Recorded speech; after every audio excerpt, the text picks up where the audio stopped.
आराध्य देव के श्री चरणों में सत सत नमन। मैं अभिनंदन गादिया सूरत से जैन हिंदी ऑडियो बुक में आपका स्वागत करता हूं। अगर आप इस चैनल पर नए हैं तो इसे सब्सक्राइब कर दीजिए और बेल आइकन प्रेस कर दीजिए, जिससे चैनल के नोटिफिकेशन आपको रेगुलर मिलते रहें।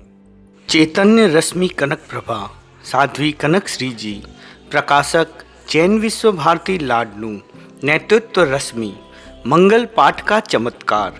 साध्वी प्रमुखा श्री जी के जैन विश्व भारती चातुर्मास में रायसिंह नगर से बच्छराज जी पटावरी आए और 5 दिन तक उपासना की। छठे दिन जब वे मंगल पाठ सुनने के लिए आए तो महाश्रमणी जी लुंचन करवा रही थी। वे दोबारा आए तब विश्राम कर रही थी, शयन योग में थी। पटावरी जी ने निश्चय कर लिया कि मंगल पाठ सुने बिना नहीं जाना है। इधर छापर में मुनिश्री नगराज जी विराज रहे थे, उनके दर्शन करना भी जरूरी था, इसलिए वे छापर चले गए। रात वहां सेवा कर प्रातः जल्दी ही लाडनू आ गए। महाश्रमणी जी से मंगल पाठ सुना व विरासत ग्रंथ लेकर श्री डूंगरगढ़ के लिए प्रस्थान कर दिया। वहां अपने संबंधी के यहाँ मिलने के लिए रुके। श्री डूंगरगढ़ की गलिया ढलान में थी। बच्चे गाड़ी पर चढ़े और स्टीयरिंग आदि की छेड़छाड़ करने लगे। पीछे से लोड होने के कारण गाड़ी ढलान में चल पड़ी। एक गली को पार कर दूसरी गली में पहुंच गई। आगे एक वृक्ष से टकराकर उलट गई। उसमें 3 बच्चे थे। एक छोटे बच्चे को तो उस चलती कार से उतार लिया गया, पर 2 बच्चे गाड़ी में ही रह गए। संयोग ऐसा बना कि गाड़ी के उलट जाने पर भी वे बच्चे वैसे के वैसे ही भीतर खड़े रहे। गैस सिलेंडर भी ज्यों का त्यों ही रह गया। चमत्कारिक ढंग से बचाव हो गया। दुर्घटना व गाड़ी की सारी स्थिति को देखकर ड्राइवर ने कहा, बाबूजी आज बड़ी साध्वी से मंगल पाठ सुनकर आए थे, उसी का चमत्कार है ये। एक दिन और बढ़ जाए। सरदार शहर से लाडनू पधारते समय उनका अल्पकालिक प्रवास मोमासर हुआ। रात्रिकालीन कार्यक्रम के पश्चात मोमासर का श्रावक समाज एक निवेदन के साथ साध्वी प्रमुखा श्री जी के पास पहुंचा। उन्होंने कहा, महाराज आपका यहाँ से विहार अमावस्या को पड़ता है, अतः आप एक दिन यहाँ और विराजने की कृपा करें। महाश्रमणी जी ने कहा, देखो हमें तो कोई वहम विश्वास है नहीं, फिर ये तो हमारी चालू यात्रा है। यदि आप लोगों को वहम हो तो ऐसा हो सकता है कि हम दूसरी चतुर्दशी को साय विहार कर गांव बाहर चले जाएं। यह उत्तर सुन सभी श्रावकों ने एक स्वर में कहा, नहीं महाराज, हम तो जैसे तैसे दिन बढ़ाने का उपाय कर रहे थे, सबूरी ही करनी होगी।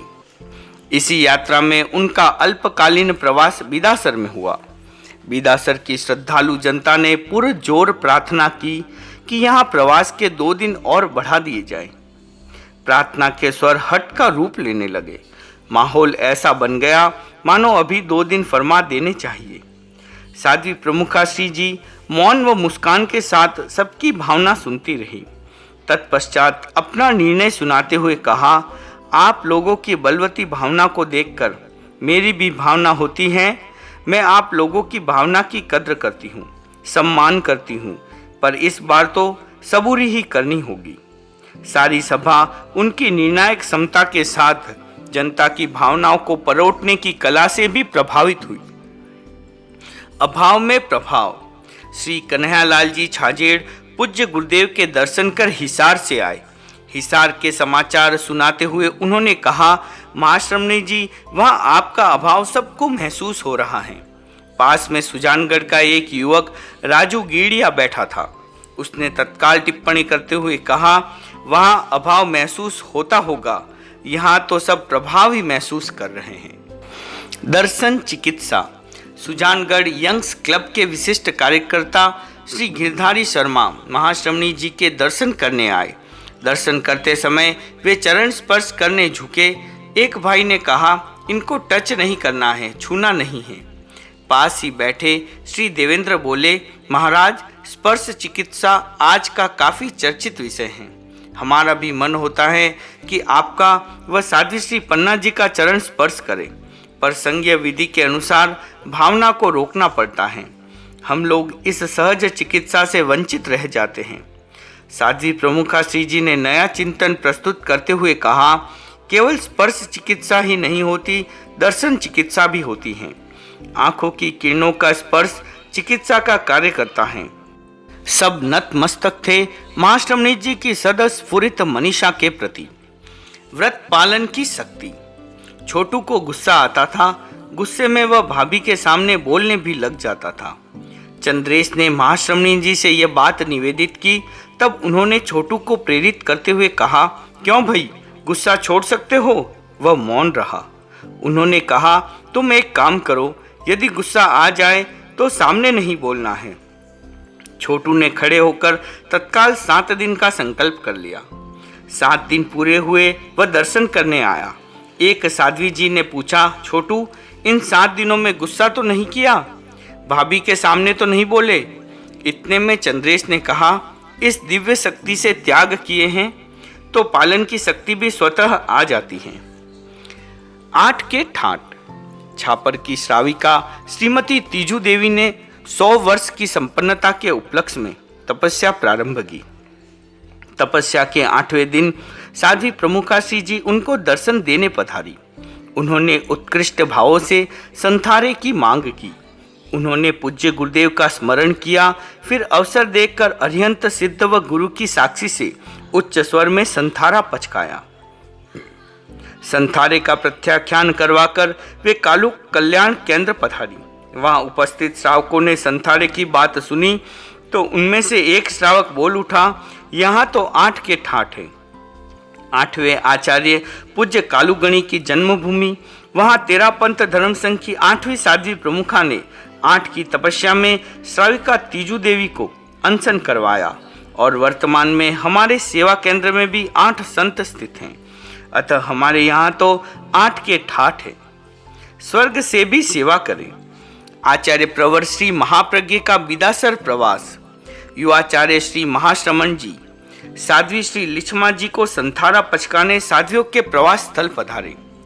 युवाचार्य श्री जी ने साध्वी श्री जी के अंतर की भावना जांची, फिर महाश्रमणी जी की ओर संकेत कर पूछा, बोलो पचकाएं?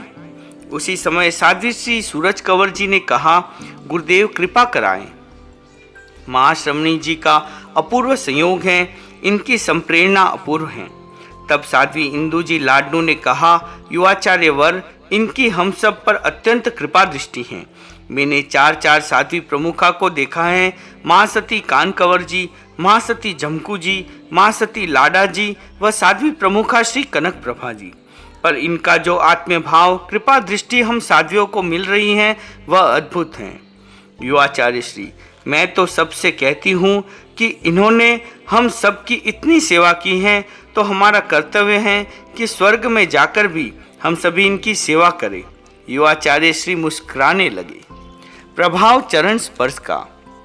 भिनासर के धूड़चंद जी सेठिया ने विक्रम संवत 2024 में मकान की नींव डलवाई, पर मकान बन नहीं सका। उसी नौहरे में विक्रम संवत 2035 में साध्वी प्रमुखा श्री जी एक दिन पंचवी समिति के लिए पधारी। विक्रम संवत 2036 में उनका मकान बनना पुनः प्रारंभ हो गया। इसके पश्चात उनके बेटों के अनेक मकान बन गए। कहाँ 35 के पूर्व की स्थिति और कहाँ उसके बाद की स्थिति। वे इसे महाश्रमणी जी के पगफेरा का प्रताप मानते हैं। ऐसी पवित्र आत्मा के चरण जहाँ टिक जाते हैं वह माटी भी सोना बन जाती है। उससे पूर्व धूड़चंद जी पर्यूषण आदि विशेष अवसर पर ही संत समागम करते थे। उनकी गणना कदीय श्रावकों में होती थी। उसके बाद तो उनकी श्रद्धा भावना इतनी प्रगाढ़ हो गई कि वे प्रतिदिन प्रवचन श्रवण आदि धर्मोपासना नियमित करने लगे। देवी स्वरूपा माँ। घटना बाड़मेर की है। साय 5 जन्य के संवाददाता आनंद जी अग्रवाल ने साध्वी प्रमुखा श्री जी के दर्शन किए और उन्होंने भावविहल होते हुए कहा, आप देवी स्वरूपा माँ हैं। मेरी आंखें आज आपका दर्शन पाकर तृप्त हो गई। आज तक मैंने आपको पढ़ा है, पर आज साक्षात हुआ है। मेरी अभिलाषा है आपसे कुछ सुनूं, पर इस अभागे को आज तक वह मौका नहीं मिला। पास में स्थित साध्वी जी ने कहा, ऐसी क्या बात है, श्रवण का सौभाग्य आज और अभी मिल सकता है। यह सुनते ही वे हर्ष से एक बच्चे की भांति झूम उठे और अधिक निकटता से साध्वी प्रमुखासी जी के अभिमुख बैठ गए। साध्वी प्रमुखासी जी ने अहिंसा यात्रा, अणुव्रत, जीवन विज्ञान, प्रेक्षा ध्यान तथा तेरा पंथ की संक्षिप्त जानकारी दी। संपादक जी ने कहा, आज मेरे कान सार्थक हो गए। मैं जाना नहीं चाहता, मुझे परवश होकर जाना पड़ रहा है। उन्होंने कहा, संवाददाता, संपादक और पत्रकार तो इतने भावुक नहीं होते। अग्रवाल जी ने तपाक से कहा, कुछ स्थान उनके लिए भी ऐसे ही भावुकता भरे होते हैं। वे करबद्ध प्रणत मुद्रा और भारी मन से उठे और पुनः दर्शन करने की भावना व्यक्त करते हुए प्रस्थित हुए। दर्शन जी को मिला जीवन दर्शन। सरदार प्रवीण सिंह दर्शन ने मुंबई कांदिवली में साध्वी प्रमुखासी जी से भेंट वार्ता के दौरान कहा, आज आपका साक्षात दर्शन कर मुझे लग रहा है मैं स्वर्ण मंदिर में आ गया हूँ। साध्वी प्रमुखासी जी ने प्रतिबोध दिया और जब उन्होंने अरे धार्मिकों किस प्रभाव में गीत का संगान किया तो वह इतना तन्मय व भावुक हो उठा कि अपने हर्षातरीक को रोक नहीं सका। उन्होंने कहा, यह गीत सुनकर तो मैं रोमांचित हो गया हूँ। मैंने पहली बार धार्मिकों को सही दिशा दर्शन देने वाला भजन सुना है। साध्वी प्रमुखासी जी ने कहा, दर्शन जी को जीवन दर्शन मिल गया। यह आपके नाम की सार्थक उपलब्धि है। स्वामी जी के युग की वानगी। मई 2001 राजल देसर का प्रसंग। सहज साध्वी सुमिति प्रभात जी को रक्त विकार के कारण हाथों, गर्दन व चेहरे पर एक्जिमा हो गई। प्रारंभिक उपचार से लाभ नहीं हुआ। रतनगढ़ से प्रसिद्ध वैद्य धनाधीश जी आए। उन्हें बताया गया। उन्होंने दवाइयाँ लिखी और कहा कि ये सारी दवाइयाँ मैं रतनगढ़ से यहाँ भेज दूंगा। लोग दर्शन करने के लिए आते ही रहते हैं। आपने फरमाया, गृहस्थ की सीधी सेवा कैसे ले?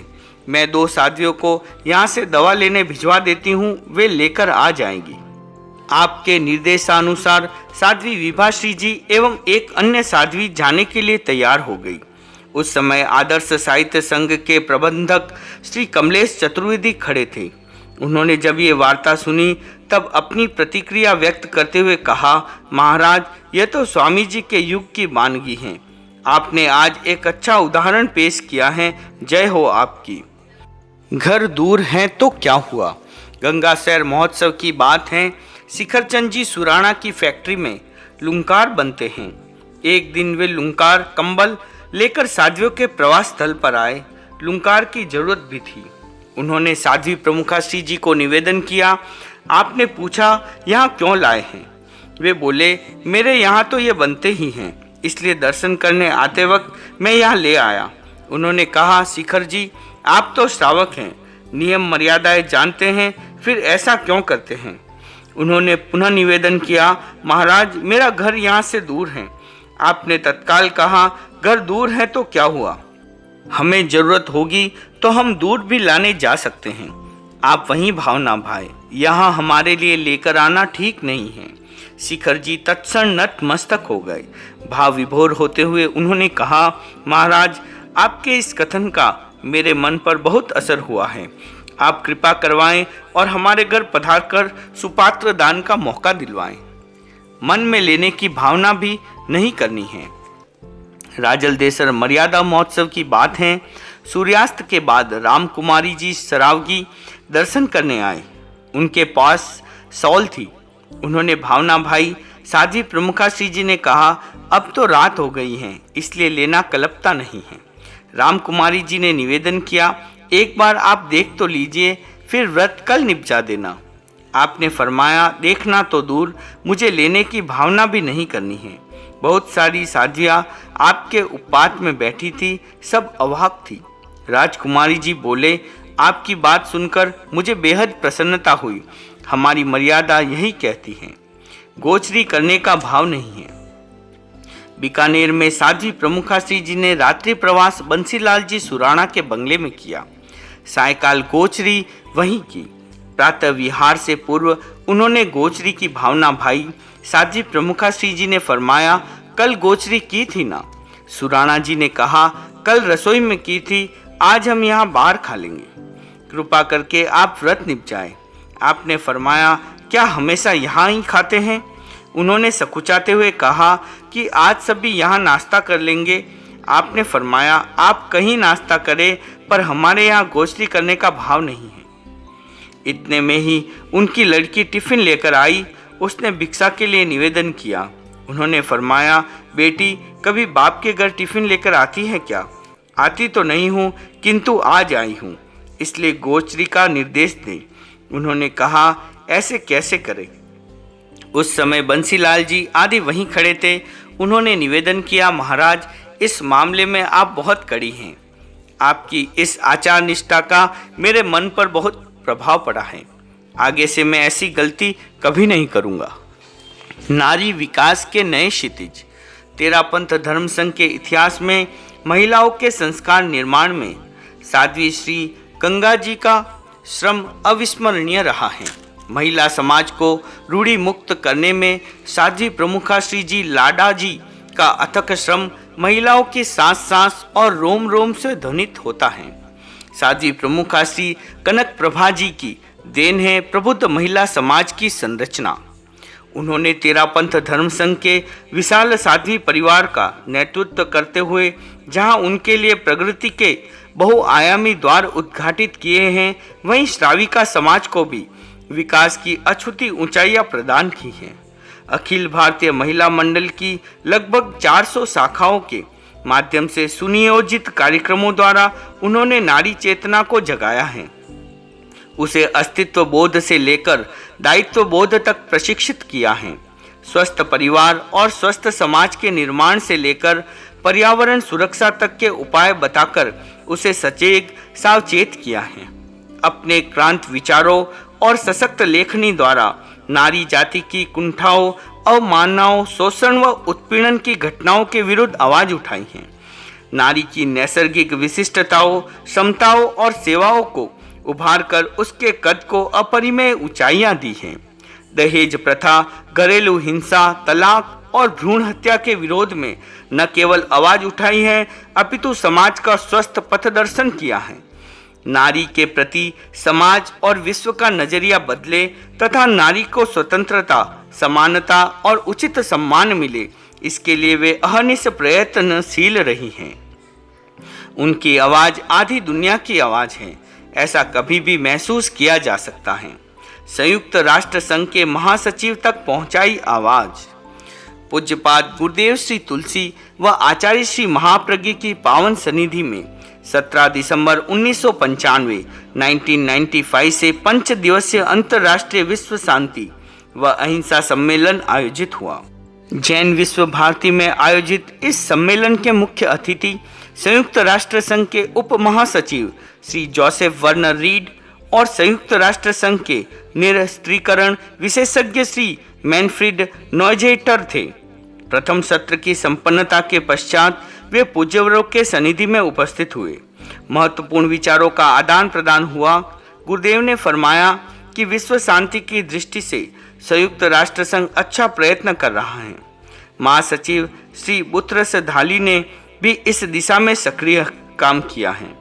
जब से उन्होंने महासचिव का पद संभाला है, विभिन्न दिशाओं में अच्छी प्रगति हो रही है। साध्वी प्रमुखा श्री जी कनक प्रभा जी भी उस संगीति में उपस्थित थी। उन्होंने भी प्रसंगोपात अपने विचार रखते हुए कहा, मनुष्य के सही निर्माण और विकास की चर्चा हो रही है। मुझे ऐसा लगता है कि महिलाओं के विकास की भूमिका भी बहुत अच्छी नहीं है। उनकी स्थितियों का यथार्थ आंकलन, मूल्यांकन भी नहीं हो पा रहा है। अंतर्राष्ट्रीय स्तर पर 4 महिला सम्मेलन हो चुके हैं, किंतु उनकी उपलब्धियों के सामने आज भी प्रश्न चिन्ह टंगे हुए हैं। संयुक्त राष्ट्र संघ के महासचिव श्री घाली तक आप मेरी ये बात पहुंचा सकते हैं कि परिवार और समाज में महिलाओं की भूमिका का महत्व देखते हुए उनका वर्चस्व स्थापित करने का प्रयत्न होना चाहिए। इस पर जोसेफ ने प्रश्नायित नजरों से साध्वी प्रमुखा श्री जी की ओर देखते हुए पूछा, क्या आपने बीजिंग में हुए महिला सम्मेलन में भाग लिया था?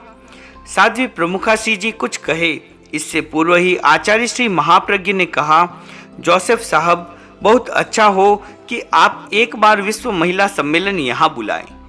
इस प्रसंग पर श्री जोसेफ ने कहा, बीजिंग में अभी चौथा अंतर्राष्ट्रीय महिला सम्मेलन हुआ था।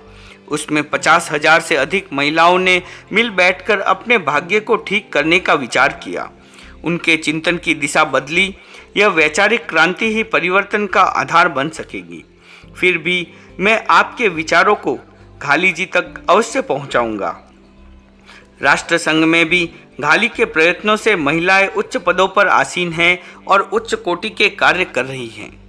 इससे यह ज्ञात होता है कि जो व्यक्ति बेबाक तरीके से निर्भीकता से अपनी बात को प्रस्तुत कर सके, विश्व की नियामक संस्था संयुक्त राष्ट्र संघ तक अपने विचारों को संप्रेषित करने का मादा रखे, उसकी आंतरिक ऊर्जा का यह था पाना कठिन है।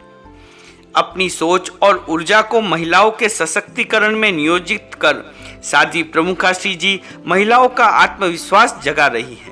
विश्व फलक पर उनके वर्चस्व को स्थापित करने की सशक्त वकालत कर रही हैं। 100% आरक्षण। सुजानगढ़ प्रवास के दौरान साध्वी प्रमुखा श्री जी का रात्रिकालीन कार्यक्रम संपन्न हुआ। बहनों ने आगे आकर दर्शन किए। चारों ओर से महाश्रमणी जी को घेर लिया। सुजानगढ़ के युवा कार्यकर्ता मोहन जी ने महाश्रमणी जी के दर्शन करते हुए कहा, महाश्रमणी जी, सरकार ने तो महिलाओं को 33% आरक्षण दिया है, पर आपके यहाँ तो महिलाओं को 100% आरक्षण प्राप्त है। नारी बला नहीं, बला को टालने वाली है। सादुलपुर में स्वागत समारोह के संयोजक श्री विनोद कोठारी ने महिला मंडल को गीत के लिए आह्वान करते हुए टिप्पणी की, नारी पहले अबला कही जाती थी, फिर सबला बनी, अब विधेयक पास होने के बाद बला भी बन सकती है। साध्वी प्रमुखा श्री जी कब चूकने वाली थी? महिलाओं की वकालत करते हुए सर्वप्रथम उन्होंने उनके इस कथन पर अंगुली निर्देश करते हुए कहा, नारी बला नहीं है, बला को टालने वाली है। यदि आप ही उसे बला मानेंगे तो वह आपके घर में ही समस्या बन जाएगी। तत्क्षण आचार्यवर ने फरमाया, आयुर्वेद में बला नामक औषधि है जो जीवनी शक्ति है।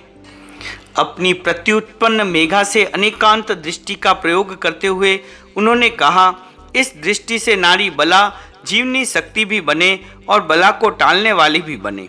पूरा वातावरण हंसी के कह कहो से गूंज उठा। घूंघट क्यों? चांखेड़ ग्राम में साध्वी प्रमुखा श्री जी डालचंद बोहरा के घर गोचरी पधारी। उनकी पत्नी को घूंघट निकाले देख उन्होंने कहा, इस युग में इतना घूंघट? आपका इतना कहना था कि उन्होंने घूंघट को और अधिक बड़ा कर लिया। आपने फरमाया, यहाँ तक घूंघट रहेगा, गोचरी करने का भाव नहीं है। यह स्वर सुनते ही उनका घूंघट हट गया। समय का विसर्जन। राजलदेसर चातुर्मास, भिक्षु चरमोत्सव, वक्ताओं की लंबी सूची। जसोल की 6 वर्षीय बालिका खुशबू सालेचा बहुत उत्सुक थी अपनी भावना व्यक्त करने के लिए। बार बार संयोजक को आगाह करने के बावजूद भी उसका नाम नहीं आया। वह स्टेज पर साध्वी प्रमुखा श्री जी के पास आई और बोलने की इच्छा व्यक्त की। समय काफी हो गया था। जब महाश्रमणी जी को उद्बोधन देने के लिए निवेदन किया गया, तब अपनी बात प्रारंभ करते हुए उन्होंने कहा, स्वामी जी ने हमें विसर्जन का पाठ पढ़ाया है। आज मैं उसको क्रियान्वित करना चाहती हूँ, वह इस रूप में कि मैं अपना आज का समय इस छोटी बच्ची को देना चाहती हूँ जो गीत गाने के लिए बहुत आतुर हो रही हैं। इतना सुनते ही सारी परिषद समय के विसर्जन की इस प्रक्रिया को देखकर श्रद्धा प्रणत हो गई। इसके साथ यह भी पता चलता है कि साध्वी प्रमुखा श्री जी के हृदय में बच्चों के प्रति कितना स्नेह और वात्सल्य है। त्रिया चरित्र। साध्वी प्रमुखा श्री जी के सानिध्य में दृष्टांत शतक का वाचन चल रहा था। प्रसंग चला त्रिया चरित्र का। त्रिया चरित्र का मूल अर्थ क्या होता है? एक साध्वी ने जिज्ञासा की। साध्वी प्रमुखा श्री जी ने कहा, इसका अर्थ है दोहरा जीवन जीना, बाहर कुछ भीतर कुछ, यथार्थ में कुछ और व्यवहार में दिखाना कुछ और। साध्वियों की अगली जिज्ञासा थी, क्या ऐसा मात्र स्त्रियां ही करती हैं? पुरुष सब एकहरा जीवन जीते हैं? महाश्रमणी जी ने कहा, यह शब्द रूढ़ हो गया है। ऐसा व्यवहार चाहे स्त्रियां करे चाहे पुरुष करे, वह त्रिया चरित्र ही है। अध्यात्म का पथ है स्त्री भाव पुरुष भाव दोनों से ऊपर उठकर आत्म प्रतिष्ठित होना। ओम अरहम।